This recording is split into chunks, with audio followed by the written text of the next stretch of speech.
अब खबरें विस्तार से। खबर आ रही है कि लखनऊ कैंट से है, जहां नीलमथा में दिन दहाड़े हत्या की वारदात सामने आई है। बताया जा रहा है कि वीरेंद्र कुमार सागर नाम के शख्स को गोली मारी गई है, जिसके बाद गोली लगने से मौके पर ही युवक की मौत हो गई है। आपको बता दें कि हत्या करके बदमाश फरार हो गए। फिलहाल सूचना पर घटनास्थल पर पहुंचे जिला अधिकारी 100 बरामद कर जांच शुरू कर दी है, लेकिन हत्या की वारदात से पूरे इलाके में हड़कंप मचा हुआ है। स्थानीय लोगों ने जल्द न्याय की मांग की है।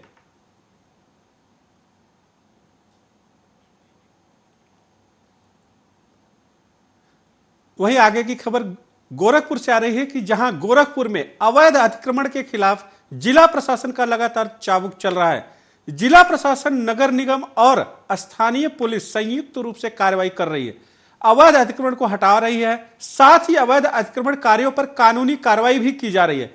वही बात करें मेहवा मंडी की, तो यहां अवैध भी अतिक्रमण के कारण जाम की समस्या लगातार बनी हुई है। इसको लेकर जिला प्रशासन लगातार सख्ती बरत रहा है, ताकि मंडी से अवैध अतिक्रमण हटवाकर सड़कें पूरी तरह खाली हो जाए और आने वाले जाने वाले व्यापारी और ग्राहकों को कोई असुविधा न हो। शनिवार को सिटी मजिस्ट्रेट अभिनव रंजन श्रीवास्तव मेहवा मंडी पहुंचे, जहां उन्होंने व्यापारियों के साथ एक बैठक की। इस दौरान उन्होंने साफ तौर पर कहा कि एक सप्ताह के अंदर जो भी व्यापारी वर्ग अपने दुकानों के आगे अवैध शेड या अवैध अतिक्रमण हुए हैं उन्हें हटा ले, नहीं तो एक सप्ताह के बाद पूरी टीम के साथ बुलडोजर के माध्यम से अवैध अतिक्रमण हटवा दिया जाएगा।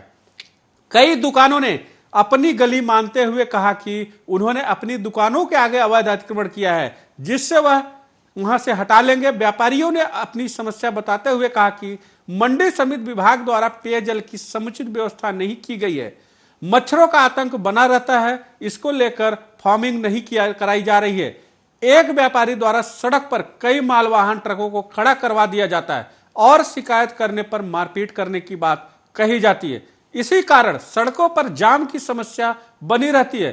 कुछ व्यापारियों ने बताया कि दिवाली के समय उनके दुकानों में आग लग गई थी, लेकिन अभी तक मरम्मत नहीं कराई गई है, जिस कारण आने वाले बरसात में हमको काफी नुकसान उठाना पड़ता है। इन सब को लेकर सिटी मजिस्ट्रेट ने उन्हें आश्वस्त किया है कि आप एक सप्ताह के अंदर अवैध अतिक्रमण हटा ले, हम भी एक सप्ताह के अंदर इन सब समस्याओं का कोई समुचित उपाय करेंगे।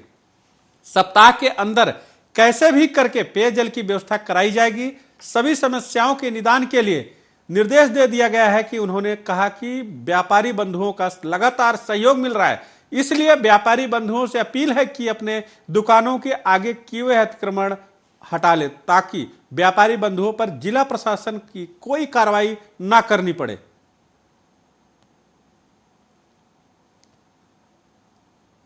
देखिए, मेहवा मंडी जो गोरखपुर में है, वहाँ के व्यापारियों की विभिन्न समस्याएं थी। उसके संबंध में एक उनसे विस्तृत चर्चा की गई है। सभी व्यापारी नेता, सारे आड़ती, जिसमें आलू, प्याज, सब्जी मंडी, फल मंडी और गल्ला मंडी के व्यापारी थे, वो सभी उपस्थित थे। उन्होंने अपनी समस्याएं बताई हैं।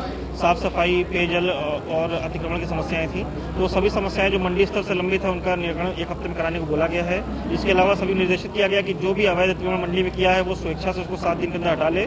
अगले मंडे को इस पर कार्रवाई हम लोग शुरू करने जा रहे हैं और सभी व्यापारी और व्यापारी के जो नेता हैं वो सहमत हैं कि वो स्वेच्छा से वो अपने आप अतिक्रमण हटवाएंगे। तो हम मंडी को अतिक्रमण मुक्त कराएंगे। साथ ही साथ जो यहाँ की व्यवस्था है उनको और बेहतर बनाने के लिए हमने मीटिंग की और ये कराएंगे। सर, ये अगर अतिक्रमण नहीं हटता तो क्या करेंगे? देखिए, अतिक्रमण न हटने की दिशा में उस पर जो भी अतिक्रमण के खिलाफ अभियान चल रहा है, उसमें यहाँ का अतिक्रमण लिया जाएगा और जो भी अतिक्रमण अस्थायी रूप से है, जो कब्जा किए हैं, उनके कब्जे को नियम से। अगली खबर रायबरेली से आ रही है, जहां सीएम योगी आदित्यनाथ के ड्रीम प्रोजेक्ट में शामिल घरौनी योजना ने अपना मूर्त रूप लेना शुरू कर दिया है। सीएम द्वारा लखनऊ में घरौनी वितरण कार्यक्रम के साथ रायबरेली की सदर तहसील में नगर पालिका अध्यक्ष की मौजूदगी में डीएम प्रशासन और एसडीएम ने योजना के 20 लाभार्थियों को घरौनी प्रमाण पत्र का वितरण किया। डीएम प्रशासन ने बताया है कि पायलट प्रोजेक्ट के रूप में चुने गए 20 लोगों को घरौनी प्रमाण पत्र वितरित किया गया है। नगर महापालिका अध्यक्ष ने बताया है कि घरौनी प्रमाण पत्र से लोगों को बैंक से लोन लेने में आसानी होगी, साथ ही जमीन संबंधी मामले भी कम होंगे। योजना का लाभ लेने वाले लाभार्थियों ने सीएम योगी आदित्यनाथ को धन्यवाद दिया। आज माननीय मुख्यमंत्री जी के द्वारा प्रदेश स्तर पर लॉकडाउन के अंदर घरौनी वितरण का कार्यक्रम संपादित किया गया है। घरौनी योजना के अंतर्गत हमारे ग्रामीण क्षेत्रों के जो आबाद क्षेत्र हैं उसमें लोगों के घरों के सापेक्ष घरौनियाँ बन रही हैं, जिससे उनके अधिकार अभिलेख का जो है संपादन हो रहा है। रायबरेली जनपद में कुल लगभग 1500 ऐसे ग्राम हैं जहां पर विभिन्न आबादी वाले क्षेत्रों का ड्रोन सर्वे से सर्वे कराया जा रहा है। वर्तमान में हमारे यहाँ लगभग 1000 गांव इस चीज़ से आच्छादित हो चुके हैं, उनके ड्रोन सर्वे कंप्लीट हो चुके हैं।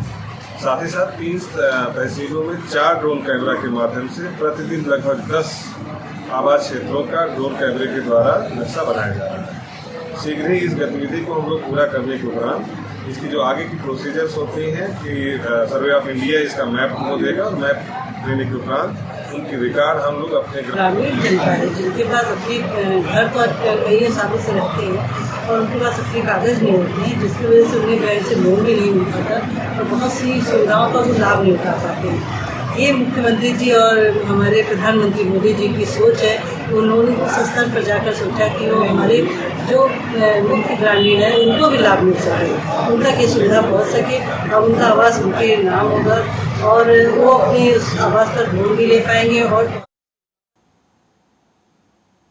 वही अगली खबर मथुरा से आ रही है। मथुरा में प्रयोगशाला सहायकों के वेतन में गड़बड़ी सामने आई है। प्रयोगशाला सहायक करीब 10 साल से अधिक वेतन उठा रहे थे। इसका खुलासा एक प्रयोगशाला सहायक के सेवानिवृत्त होने पर हुआ है। मथुरा के रॉल, गोवर्धन, नौडील व सोनई स्वास्थ्य केंद्रों पर 5 प्रयोगशाला सहायकों के निर्धारित ग्रेड से अधिक वेतन लिए जाने का खुलासा हुआ है। ये सभी वर्ष 2014 से अतिरिक्त वेतन उठा रहे हैं। इन्हें 4200 रुपए की जगह 4600 रुपए ग्रेड का वेतन दिया जा रहा था।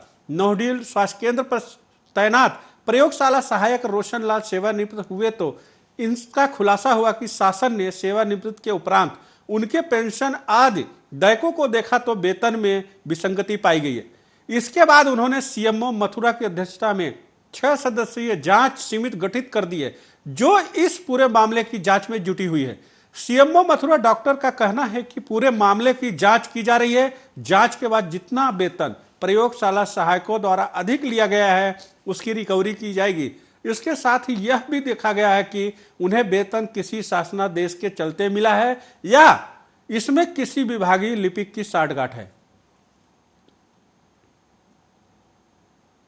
एक बार यहाँ सेवानिवृत्त हो चुके हैं रोशन लाल वर्मा जी। उन्होंने इस अपने जो वेतन के संबंध में कुछ रिटायरमेंट के पश्चात एरियर की मांग की थी।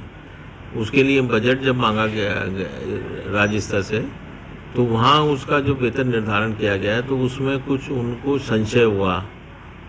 उस पर उन्होंने निर्देश दिए हैं कि जो भी हमारे प्रयोगशाला सहायक हैं उन सभी का वेतन का निर्धारण एक बार पुनः कर लिया जाए और करके यहाँ प्रेषित किया जाए ताकि निर्णय लिया जा सके वेतन सही है अथवा नहीं। तो उसी के क्रम में एक एसडीएम प्रशासन की अध्यक्षता में एक हमने कमेटी बना दी है। उनका वेतन 4 ही लोग ऐसे निकल के आए हैं जो उस वेतन को जो रोशन लाल वर्मा जी ले रहे थे उसको वो पा रहे थे और उसमें यदि विसंगतियाँ पाई जाती हैं तो उसमें रिकवरी का प्रावधान है। उन्हीं सभी से उनके वेतन से रिकवरी महानिदेशालय के निर्देश पर। वहीं अगली खबर उत्तर प्रदेश में सरकारी स्कूलों की शिक्षा व्यवस्था सुधारने पर योगी सरकार खासतौर पर ध्यान दे रही है। वहीं कम साक्षरता वाले गांवों में ज्यादा फोकस कर रही है। इसी के चलते ऑपरेशन कायाकल्प के तहत प्रदेश के सभी मंडलायुक्त जिलाधिकारी और राजपत्रित अधिकारी को कम से कम एक परिषदीय स्कूल को गोद लेने का आदेश जारी किया गया है। वहीं बाराबंकी जिले नोडल अधिकारी शंभू शरण अपने गोद लिए हुए विद्यालय को स्मार्ट स्कूलों में बदलने को लेकर जुटे हुए हैं। उत्तर प्रदेश के मुख्यमंत्री सीएम योगी आदित्यनाथ के दूसरे कार्यकाल में शिक्षा को लेकर काफी जोर दिया जा रहा है।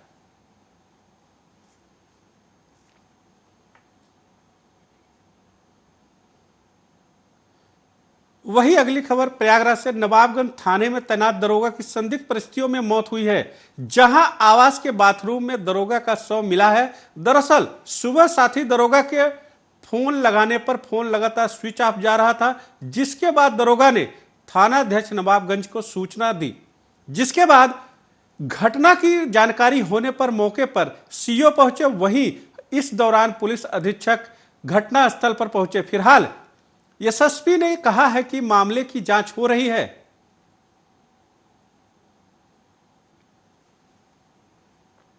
ये थाना नवाबगंज, जिला प्रयागराज।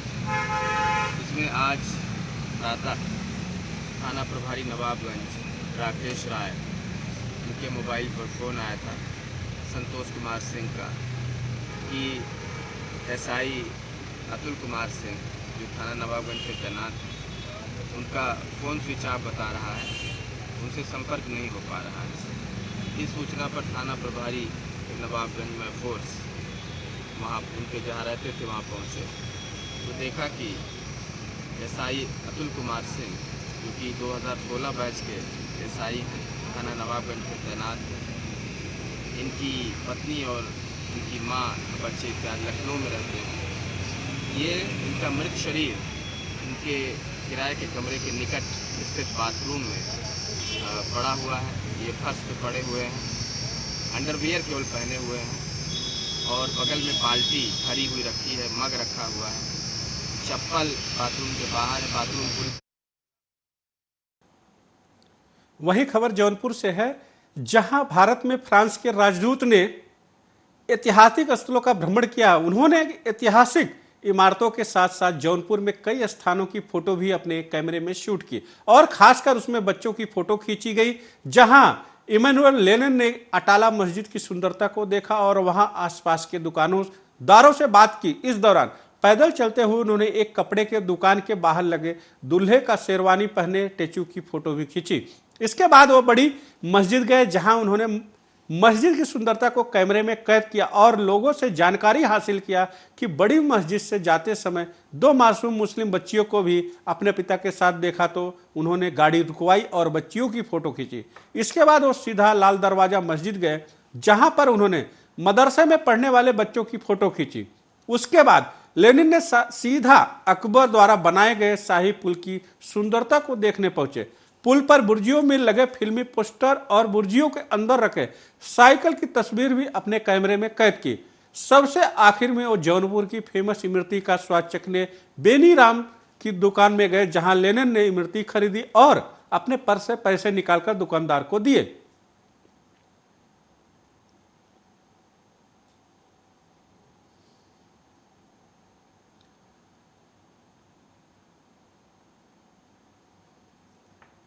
वही खबर है सोनभद्र से। डॉक्टर यशवीर सिंह बने हैं सोनभद्र के नए पुलिस अधीक्षक। 2023 बैच के आईपीएस अधिकारी थे। डॉक्टर यशवीर सिंह सोनभद्र पुलिस अधीक्षक रहे। अमरेंद्र सिंह का हुआ तबादला और अयोध्या परिक्षेत्र के डीआईजी बने हैं अमरेंद्र प्रसाद सिंह।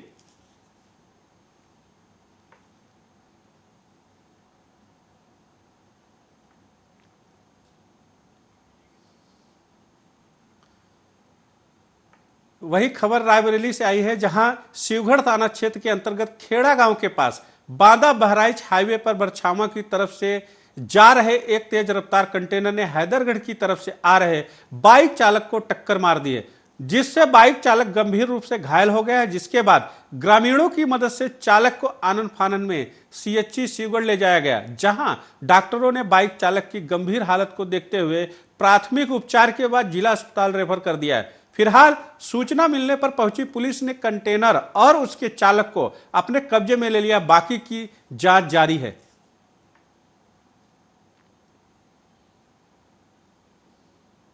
ये एक्सीडेंटल आरटीए केस है जो शिवगढ़ से रिफर आया हुआ है, उसको हमने भर्ती कर दिया है और सर्जन के अंडर में उनको भर्ती किया गया। हालत तो थोड़ा दिक्कत में है लेकिन ठीक हो जाएगा। वहीं खंडवा रोड पर पिकअप दिनों हुए हादसे के बाद शनिवार को फिर से हादसा हो गया है। कसरवाद से इंदौर जा रही बस चोरल और बाईग्राम के बीच शारदा ढाबे के बीच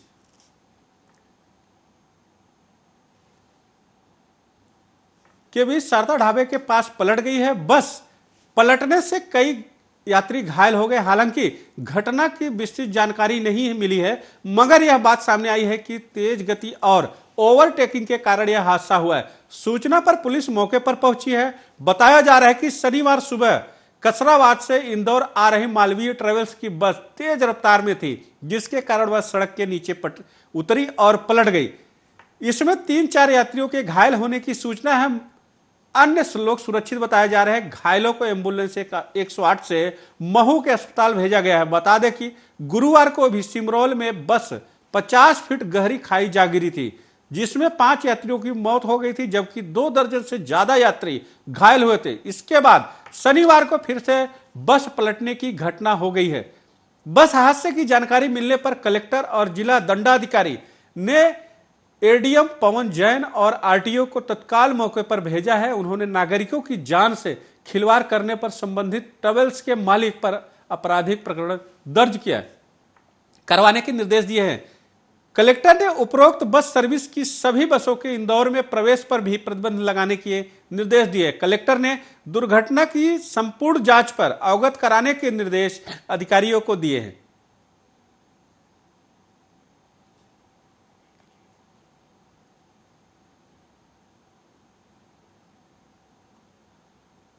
वहीं मुरैना जिले में आवाज जनपद के गुवाहाटी ग्राम पंचायत में सरपंच प्रत्याशी गुड्डी के पति ने जहर खा लिया और कारणों का अब तक पता नहीं चल सका। दरअसल मध्य प्रदेश के मुरैना जिले के अबाह जनपद के रूपाहटी ग्राम पंचायत में सरपंच प्रत्याशी गुड्डी के पति होतम कोरी ने जहर खाकर आत्महत्या कर ली है।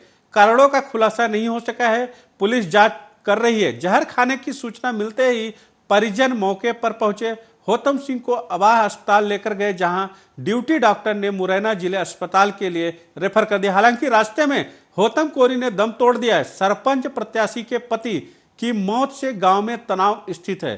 कुछ लोग इसे चुनाव से जोड़कर देख रहे हैं। मृतक के परिजन शव को अंबाह अस्पताल लेकर पहुंचे। हालांकि पंचनामा तैयार करने के बाद बिना पोस्टमार्टम कराए मृतक के शव को गांव की ओर 108 एम्बुलेंस से रवाना कर दिया गया है। फिलहाल गांव में सरपंच प्रत्याशी पति की मौत से तनाव की स्थिति बनी हुई है। सूचना मिलते ही मौके पर अंबाह का पुलिस बल भी पहुंच गया है।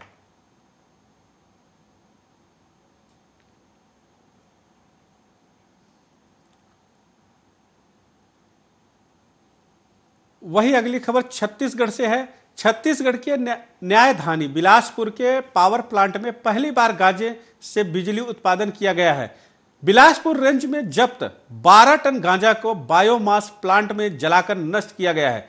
ये करीब 1 घंटे तक जलता रहा, जिससे 5 मेगावाट बिजली का उत्पादन हुआ है। राज्य में पहली बार ऐसा हुआ है कि गांजा नष्टीकरण को बिजली उत्पादन के लिए उपयोग किया गया हो।